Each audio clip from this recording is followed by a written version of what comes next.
The coffee hit my chest before the truth did. Hot, sudden, unforgiving. I stood there in the hotel lobby, staring down at the stain spreading across my white shirt like a slow confession. The barista kept apologizing, her voice distant, irrelevant. Because at that exact moment, my phone vibrated. One message. From Maria. Don't wait up tonight. No explanation. No warmth, just absence. I looked at the elevator doors ahead of me. Polished steel, reflective, cold. And in that reflection, I saw something shift. Not anger, not yet. Something quieter. Something that didn't scream, it calculated. I should have been upstairs already. Our anniversary dinner, table reserved. Wine chosen days ago. But now I was standing there drenched in coffee. Delayed, saved.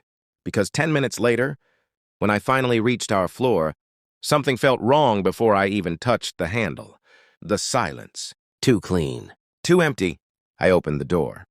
The bed was untouched on one side. Maria's side. Sheets smooth. Pillow cold.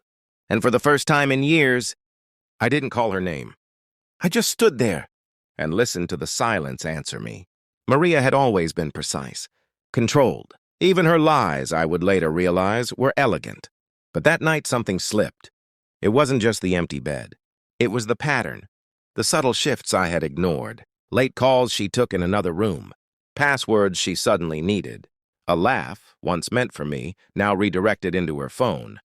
I sat on the edge of that bed and replayed everything, not emotionally, strategically, because emotions blur details, and details reveal truth. I opened her drawer. Neatly arranged. Too neatly. And there it was. A receipt. Not ours. A dinner for two. Expensive. Private reservation. Dated last week, when she told me she was visiting her sister. I didn't react. Didn't break. I just adjusted. Because betrayal doesn't always feel like a stab. Sometimes it feels like clarity. Cold, sharp, inevitable. And for the first time, I began to wonder, had I ever really known her? Or had I simply been convenient? The next morning, I made her coffee, the same way I always did. She smiled when she saw me. Soft, familiar, practiced. Rough night? She asked. I nodded. Just tired?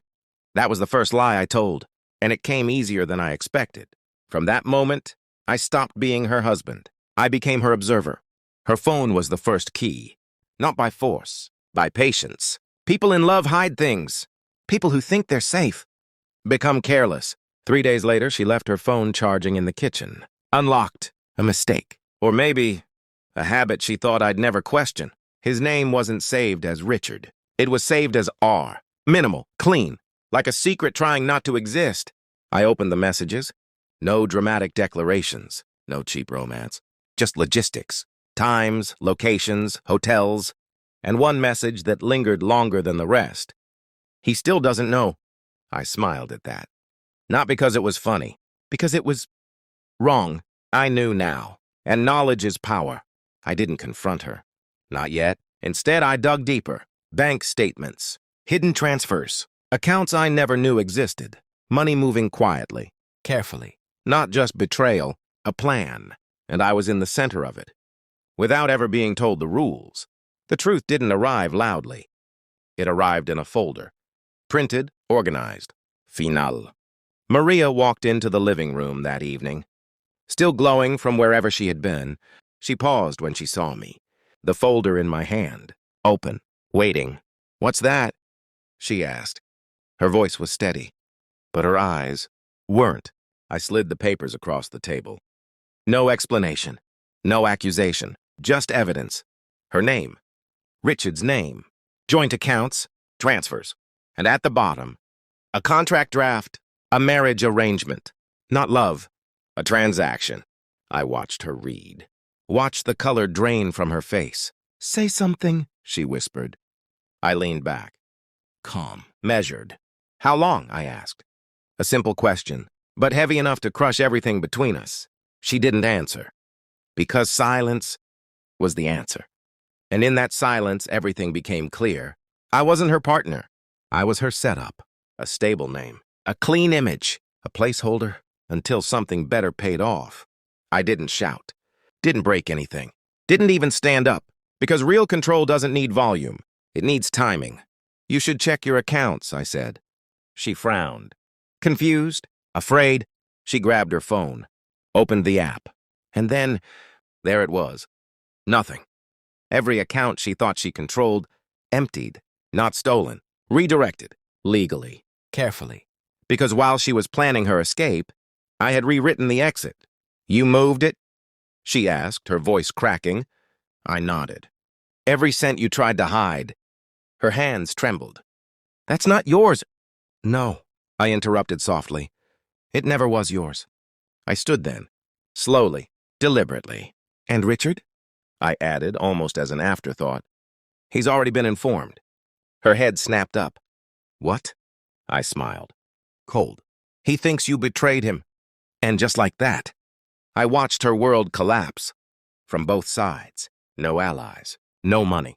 No control. Exactly how she had planned it for me. I left that night. No suitcase. No hesitation.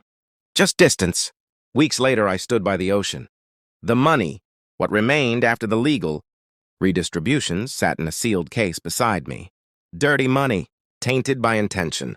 I opened it, looked at it, then let it fall, piece by piece, into the water. Not out of mercy, but because I refused to carry anything that belonged to that version of my life. My phone buzzed. Unknown number. Again. And again. 71 missed calls. I didn't answer. Didn't need to, because closure isn't something you give. It's something you take. I turned away from the ocean. From her. From everything we had pretended to be. And for the first time, I felt nothing. No anger. No regret. Just silence. Clean. Controlled. Final. Because in the end, she didn't lose me. She lost the illusion that I was ever hers.